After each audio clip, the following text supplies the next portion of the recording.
Hello hi नमस्ते आदाब सत श्री अकाल की हालचाल कैसे हैं आप लोग। मैं कुलदीप भंडारी स्वागत करता हूं आपका Vedantu's class 9th and 10th channel पे। एंड आज की इस वीडियो में मैं आप लोगों को बताने वाला हूं यार कि सबसे बेस्ट तरीका क्या होता है अपने एमसीक्यूज को अटेम्प्ट करने का। तो बहुत सारे बच्चों का ये क्वेश्चन था कि भैया जो 20 मार्क्स होते हैं हमारे एमसीक्यूज के, जो 20 क्वेश्चंस आते हैं उनको हम कैसे 20 में से 20 स्कोर कर सकते हैं विद लेस टाइम, और क्या एक्यूरेसी मतलब हाई एक्यूरेसी और कम टाइम के साथ हम कैसे अपने उन 20 मार्क्स को इजीली स्कोर कर सकते हैं।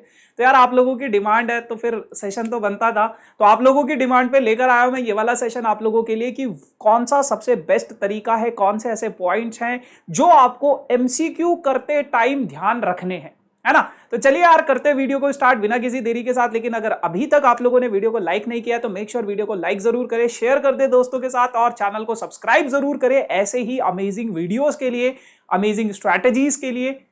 बाकी तो देखो क्या होता है। देखो यार सबसे पहले आप एक चीज को समझो, है ना। अगर मैं आपके एग्जाम की बात करूं, मैथ्स के एग्जाम्स की बात करूं तो 80 मार्क्स का आपके पास एग्जाम रहता है ना। 80 मार्क्स का आपके पास पेपर रहता है। उसमें से आपके पास 20 क्वेश्चन या फिर 20 मार्क्स आपके पास एमसीक्यूज के होते हैं, बाकी के 60 मार्क्स आपके पास ऑब्जेक्टिव क्वेश्चन, सब्जेक्टिव क्वेश्चंस होते हैं। ये 20 मार्क्स आपके सिर्फ और सिर्फ आपके एमसीक्यूज वाले होते हैं। इन एमसीक्यूज में से 2 आपके पास असर्शन रीजन आते हैं और बाकी के 18 क्वेश्चंस आपके पास नॉर्मल आपके सिंपल एमसीक्यूज आते हैं, है ना। तो क्या वो आपकी स्ट्रैटेजीज होनी चाहिए, कौन से ऐसे वो पॉइंट्स होने चाहिए जो आपको ध्यान रखने हैं अपने एमसीक्यूज जब भी आप अपना एमसीक्यू अटेम्प्ट करते हैं। देखो यार सबसे पहले तो एक बहुत बेसिक सा पॉइंट मैं आपको बताता हूं कि यार बहुत बार बच्चे क्या करते हैं ना, जैसे बहुत सारे बच्चों की आदत होती है, ठीक है, वो सोचते हैं कि एमसीक्यूज है तो इनको फटाफट से निपटा देते हैं। वो क्या करते हैं, क्वेश्चन देखते हैं, ढंग से पढ़ा नहीं पढ़ा और फिर मतलब उसका ऑप्शंस देखने लग जाते हैं और फिर जो उनको ऑप्शन लगता है तो वो उसको उस तरीके से करने लग जाते हैं। बट सबसे पहला और सबसे बेसिक पॉइंट आप लोगों का ये होना चाहिए कि आई टू डिटेल जो आपके पास क्वेश्चन पेपर में जो डिटेल्स दे रखी है बेटा, अपने उस क्वेश्चन पेपर को ढंग से रीड करो, अपने उसको समझो कि कौन से चैप्टर से ये है, कौन सा कॉन्सेप्ट इसमें लगेगा, and then you have to take your decision, है ना। तब उसका सॉल्व करो, ये नहीं कि सीधा ऑप्शन देख के और करने लग जाओ। तो सबसे पहले you have to focus on your question कि यार ये जो क्वेश्चन है ये कौन से चैप्टर का है, कौन से कॉन्सेप्ट का है, और एक बार आपने कॉन्सेप्ट समझ लिया तो फिर आप उसको इजीली सॉल्व कर लोगे। So always read your questions carefully, read the questions thoroughly before glancing over the answer options. सबसे पहले आप अपने क्वेश्चन को थॉरोली पढ़ो आंसर पे जंप करने से पहले, है ना। Students often think they know what a question is asking before reading it and jump straight to the most logical answers। बहुत सारे बच्चे करते हैं ऐसा बहुत सारे बच्चे करते हैं कि जैसे ही उन्होंने क्वेश्चन रीड करा और वो जंप कर देते हैं, वो सोचते हैं अच्छा अच्छा ऐसा ऐसा है, मतलब उनको लगता है कि एमसीक्यू है तो ये हमें बिल्कुल मतलब 10-15 सेकंड में खत्म करना है। नहीं, ऐसा नहीं होता है। एमसीक्यू को टाइम दो, ठीक है ना, जितना टाइम रिक्वायर्ड है किसी पर्टिकुलर क्वेश्चन के लिए। ये नहीं कि जो भी इसका लॉजिकल आंसर है सीधा वो कर दो, वो आप कर सकते हो लेकिन वो तब करो जब आपके पास बिल्कुल ही टाइम नहीं बचा है। तो जो आपको लॉजिकल आंसर लगता है तब उस टाइम पे करो, बट एमसीक्यू को टाइम दो। अगर आपके पास टाइम है तो उसको क्वेश्चन को पढ़ो पहले अच्छे से। This is a big mistake and can up losing your marks. Obvious ही बात है, तुक्का, ये एक तरह से तुक्का मारना हुआ, है ना। Logical answer you are not sure about it कि यही पूरा आंसर होगा, बस यू आर अज्यूमिंग कि ये इसका लॉजिकल आंसर, ये मेरे को आंसर लग रहा है तो ये हो सकता है ना। ऐसा बिल्कुल मत करना, ठीक है जी। तो पहला पॉइंट है आप लोगों के पास ये। दूसरा पॉइंट अगर मैं आपके पास बोलूं, बहुत सारे बच्चों की ये आदत होती है और ये बहुत बेकार आदत मुझे लगती है। जैसे मान लो आपके पास यहां पे क्वेश्चन लिखा हुआ है, ये आपके पास क्वेश्चन पेपर है, यहां पे आपके पास क्वेश्चन लिखा हुआ है और उसके फिर 4 ऑप्शंस आपके पास होते हैं ए बी सी डी। बच्चा क्या करता है, पहले क्वेश्चन रीड करता है, फिर उसके बाद ऑप्शंस भी रीड करने लग जाता है। अगर आप ऐसा करोगे तो ये आप अपनी लाइफ का सबसे बड़ा ब्लंडर कर रहे हो अपने एमसीक्यूज को अटेम्प्ट करते टाइम। ऑप्शंस कभी रीड मत करो अगर आपको क्वेश्चन आता है, नहीं आता है तो रीड करो। क्यों, वो आगे बताऊंगा। लेकिन अगर आपको क्वेश्चन आता है, क्वेश्चन का कॉन्सेप्ट आता है, तो कभी भी ये गलती मत करना कि ऑप्शंस रीड करने लग जाओ। क्यों, ऐसे में क्या होता है ना, देखो आपने ऑप्शंस नहीं देखा, ठीक है ना, आपने बस क्वेश्चन रीड करा और जब आप उस क्वेश्चन को सॉल्व करोगे, जब आप उस क्वेश्चन को सॉल्व करोगे ना तो आपका एक आंसर आएगा और अगर आपका वो आंसर मैच कर रहा है इन चारों में से किसी भी आंसर से, तो इसका मतलब क्या है, आपने बिल्कुल सही किया है ना। अगर आप ऑप्शंस पहले ही देख लोगे तो फिर आप अपना आंसर उस तरीके से फ्रेम करते हो। बहुत सारे बच्चे जो थ्योरेटिकल सब्जेक्ट्स होते हैं वो उस तरीके से अपना आंसर फ्रेम करने लग जाते हैं। बट कभी भी हमेशा ये याद रखो, जो भी आपका क्वेश्चन है उसके ऑप्शंस मत देखो, आता है उसको सॉल्व करो, और जो आपका आंसर मैच हो गया इन चारों में से किसी ऑप्शन से, इसका मतलब आपने कहीं पे भी मिस्टेक नहीं करी है, क्योंकि वो चीज है आपके पास ऑप्शन में, तो आप 100% श्योर हो जाते हो कि हाँ मेरा ये आंसर सही है। ठीक है ना। तो आपको कभी भी ऑप्शंस नहीं देखने।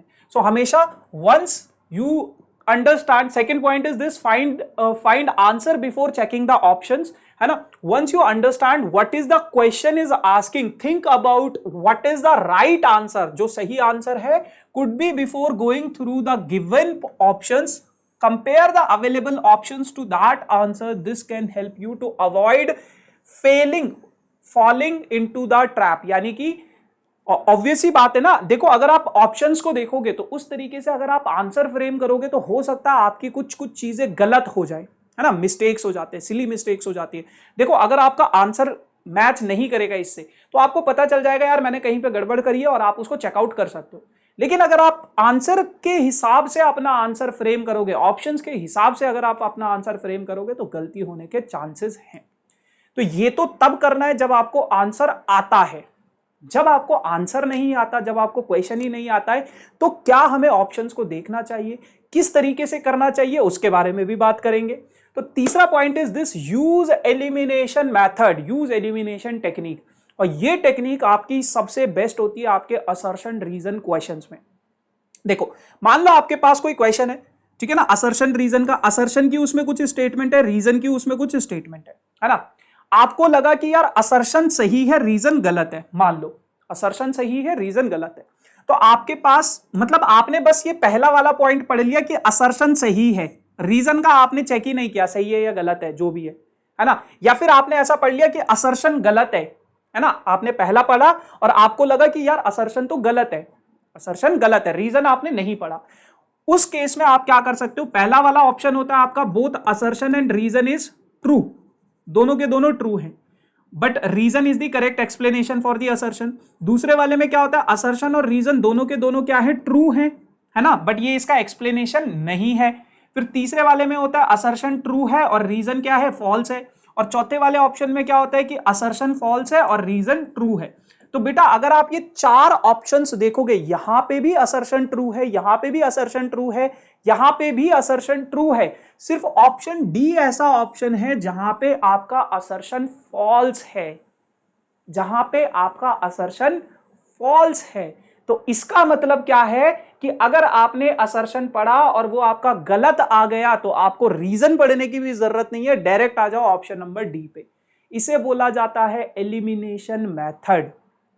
एलिमिनेशन मेथड में आप क्या करते हो, आपको पता है जो ऑप्शंस गलत हैं, जो ऑप्शंस गलत है ये तो कभी भी नहीं हो सकता, तो आप उन वैल्यूज को डायरेक्ट एलिमिनेट कर देते हो, डायरेक्ट एलिमिनेट कर देते हो। बहुत सारे ऐसे आपको क्वेश्चंस मिलते हैं जिसमें आप आसानी से बता सकते हो कि यार ये तो कभी भी इसका आंसर नहीं होता है, ये तो कभी भी इसका आंसर नहीं होता है, ये तो कभी भी इसका आंसर नहीं होता है, तो आप उनको अलग ही कर देते हो। कई बार ऐसे दो ऑप्शन भी आप हटा सकते हो, बाकी के दो बचे हुए ऑप्शंस को आप चेक कर सकते हो, है ना। तो इस तरीके से एलिमिनेशन मेथड का यूज कर सकते हो आप अपना टाइम बचाने के लिए।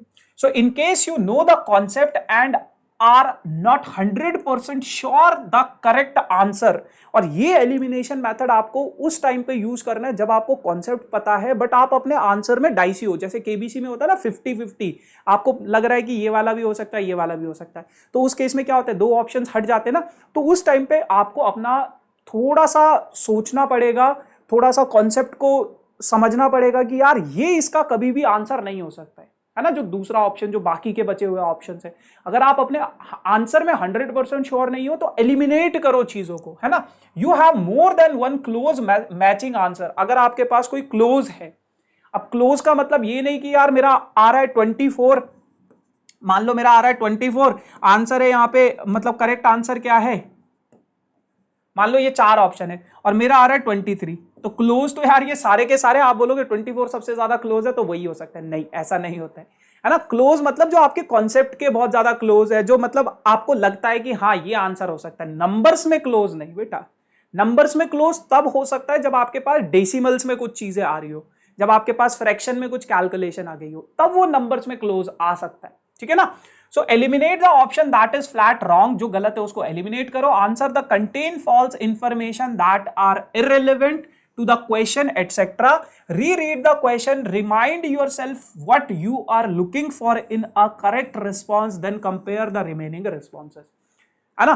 100% श्योर नहीं हो, जो आपको लगता है उसको एलिमिनेट करो, जो कॉन्सेप्ट आपको लगता है उस क्वेश्चन में नहीं लग सकता है, ये नहीं हो सकता है, उस चीज को फिर दोबारा से रीड करो, फ्रेम करने की कोशिश करो उस केस में अपने आंसर्स को, ठीक है जी। तो ये तीसरा पॉइंट होता है कि आप एलिमिनेट कर सकते हो अपने आंसर्स को। चौथे पॉइंट की बात करते हैं। देखो चौथा पॉइंट क्या है, मेक एन एडुकेटेड गेस, ठीक है। कई बार ऐसा होता है कि हमें यार क्वेश्चन आता नहीं है, ठीक है। अब मेरे को क्वेश्चन आता नहीं है, लेकिन मेरे को थोड़ा थोड़ा चीजें आती है, थोड़ी थोड़ी मेरे को मतलब पूरा एक्यूरेट नहीं आता है, बट कॉन्सेप्ट मेरे को हल्का हल्का आता है। तो उस सिचुएशन में आपको क्या करना होता है, उस सिचुएशन में आपको गेस करना होता है। जैसे आप केबीसी अगर देखते हो तो कई बार मतलब लोग क्या कहते हैं कि मेरे को लग रहा है ये इसका करेक्ट आंसर हो सकता है, क्योंकि मैंने कहीं पे पढ़ा है कि ये इससे लिंक है।